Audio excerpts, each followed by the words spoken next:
Hi there, this is Leo speaking, founder of LSA Lingua, and today we're going to focus on denim, raw denim. This is a video meant for both native and non-native speakers of English, and specifically ranging from denim enthusiasts to newcomers to the scene. Let's go. A focus on premium and raw denim. So to stay in the loop, please hit that subscribe button, and if you like the video, please give it a thumbs up. It's much appreciated. The previous video focused on weaving techniques, how denim is produced in a general sense and how it's dyed, and properties of denim fabric were discussed. So today we're going to discuss raw denim terminology as it is used by denim heads. Let's go.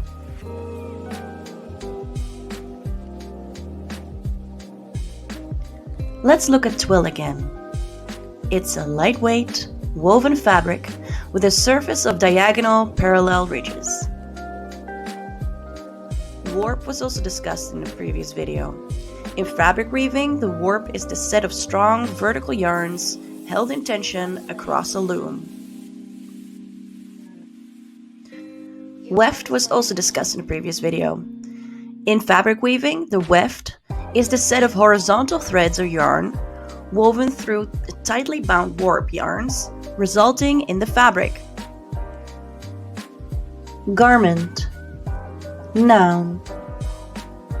A garment is an article of clothing. Garment dye. Over-dyeing is the process of placing an entire article of clothing into a dye bath for a well-worn vintage-like appearance. Rope dyeing. Please note, in video 1, an explanation of the dyeing process was included, so please watch that video to learn more about that. Moving on now to slasher dyeing. Moving on now to raw denim. Raw denim is unwashed and undistressed, likely cut and sewn into jeans right off the loom, and typically seen as a marker of excellence. Raw denim develops character, so creases, whiskers, honeycombs, and deep contrasted fades. So denim purists say that raw denim has not experienced any washing or distressing processes. It has a more rigid feel, shrinks roughly 2 sizes when washed, and forms to your body and movements over time, resulting in those fades that are loved. Let's discuss hand feel before moving on. So the hand feel of a fabric refers to how it feels. So examples of that would be that it could be soft fabric, crisp, or dry. But experts say that there are also some disadvantages to raw denim. Some of the potential disadvantages to wash denim are both shrinking and crocking. The latter being indigo rubbing off on your boots or jacket or onto light colored furniture. When we zoom in on the topic of fades in the realm of raw denim, topics like whiskers come to the surface. And according to denim enthusiasts, the best whiskers are made by starting with a pair of dark, raw denim jeans. Here you see an example of a 1-year-old 15-ounce pair of jeans. So as discussed, whiskers can appear naturally on jeans through wear and tear, so to say. However, such finishes can also be added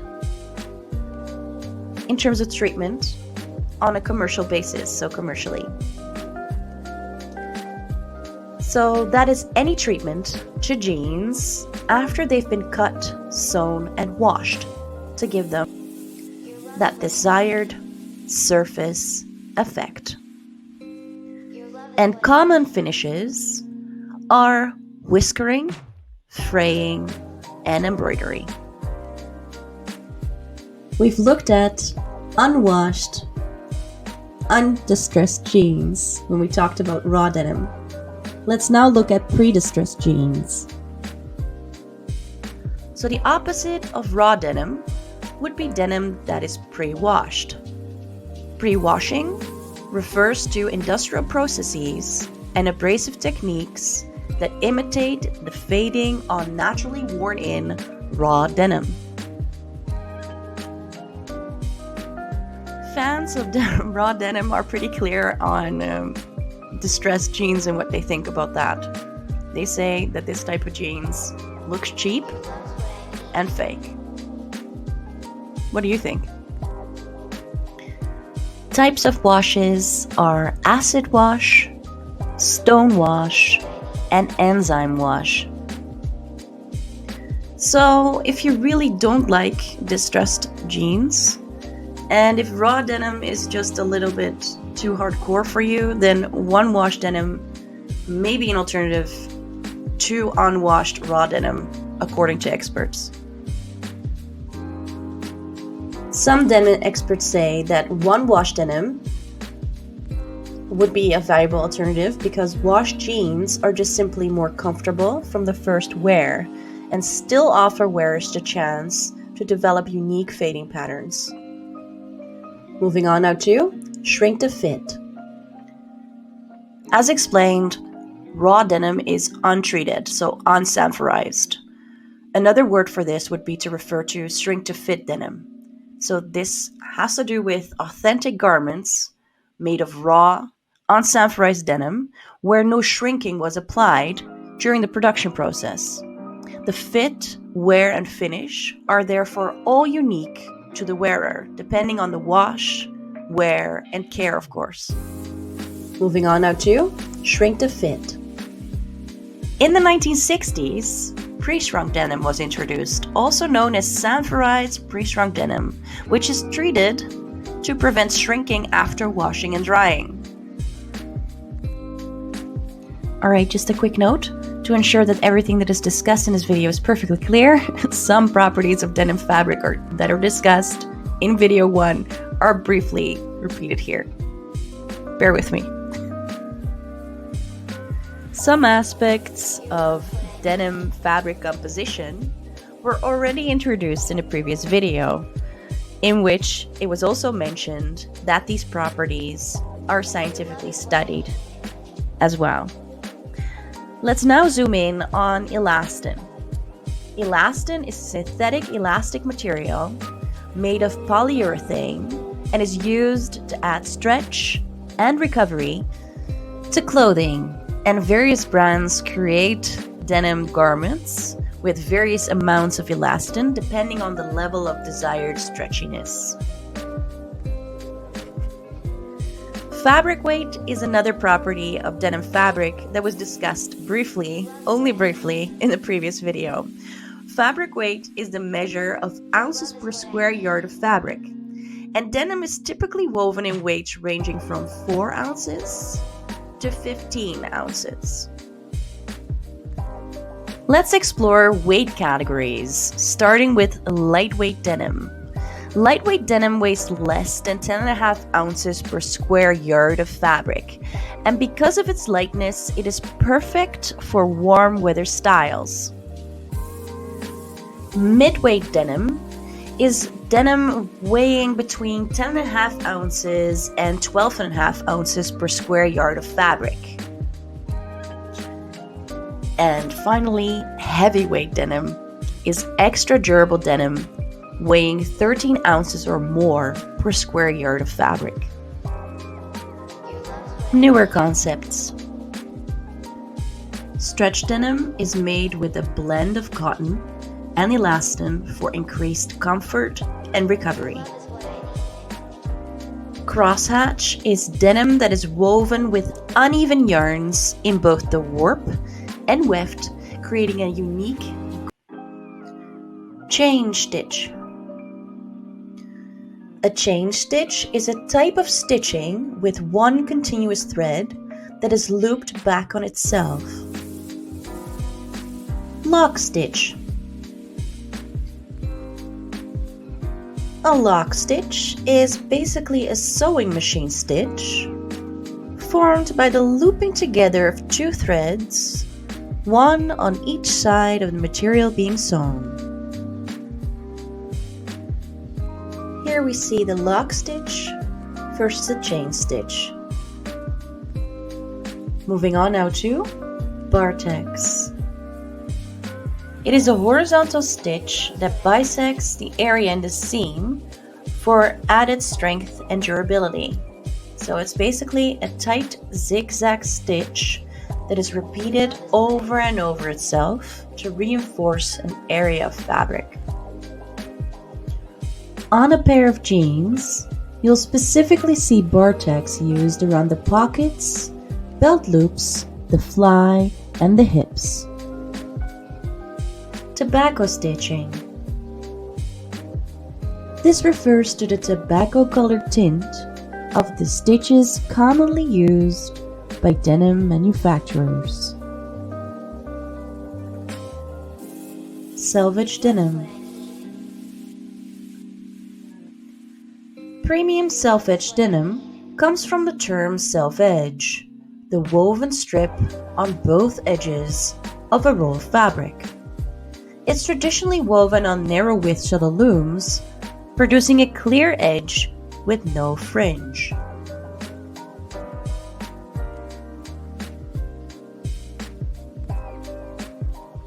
The words self-edge denim relate to self-edge or self-finished fabric edges.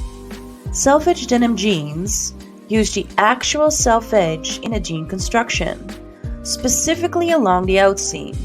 The edges of the denim are used in a jean construction. Here we see the difference between self-edge and non-selvedge. Self-edge denim jeans are produced on shuttle looms and are produced at slower pacing compared to denim jeans that are produced on projectable looms. It is thus more expensive to produce self-edge jeans, as fewer can be made in the same time frame. Self-edge denim is expensive because the weave is tighter and denser, and the production process is more labor-intensive on more delicate equipment. So the main takeaway is that when you buy this type of denim, you're getting premium denim. Right hand twill. So the majority of denim fabrics is woven in this way, resulting in a surface that is smooth and flat. Broken twill. So there's a thing like broken twill self-edge.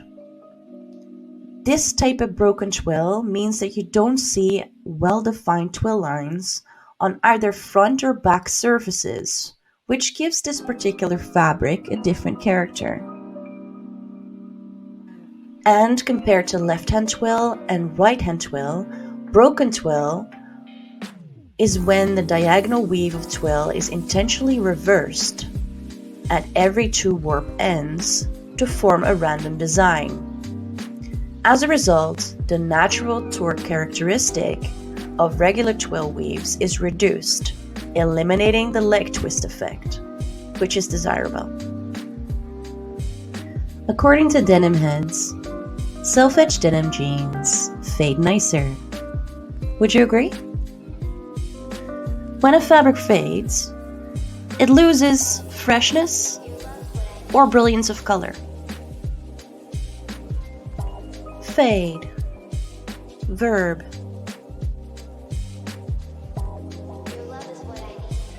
However, in denim culture, this verb has a positive connotation, so it is actually a highly desired effect of wear and tear. There's even such a thing as the raw denim fades competition, where people spend a year in the same pair of jeans. Anti-fit is a term used to describe clothing that abandons traditional fit categories.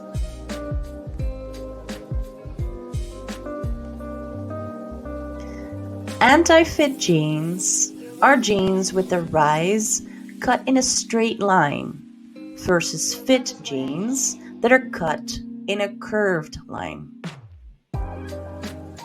Let's explore jeans anatomy, starting with top block. A top block on a pair of jeans refers to the area from lower hip to waist, depending on the rise. It is also used to describe the fit through the wearer's hip.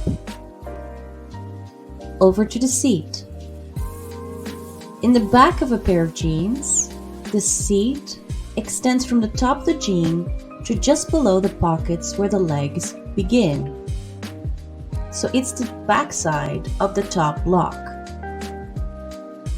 Hem. A hem is the edge of a piece of fabric where it's been turned in and sewn. A dropped hem is slightly longer. Moving on now to outseam. The outseam is the measurement along the length of the outer leg from the top of the jean to the bottom of the leg.